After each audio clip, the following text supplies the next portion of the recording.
பெரிய பணக்காரர், அவருடைய வேலைக்காரன் என்று சொல்வதில் சந்தோஷம்.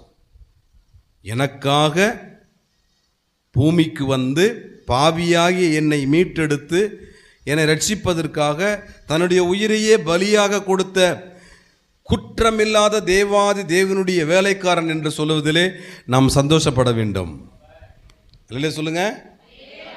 ஆமாம், அதில் சந்தோஷப்படணும். எங்கெங்க வேலை செய்கிறீங்க? சபையில் வந்து எத்தனை பேர் கூட்டுறோம், பெருக்கிறோம், பாய் போடுறோம், தண்ணி பிடிச்சி வைக்கிறோம், பல வேலைலாம் செய்கிறோம். எங்கே வேலை செய்கிறீங்க? என் எஜமான் கத்தட்ட வேலை செய்கிறேன்னு சொல்லுங்க. அல்லேலூயா. அவங்க மயக்கம் வந்துடும் அவங்களுக்கு. கத்தருக்காக செய்கிற வேலை வந்து நம்ம செய்கிற வேலை.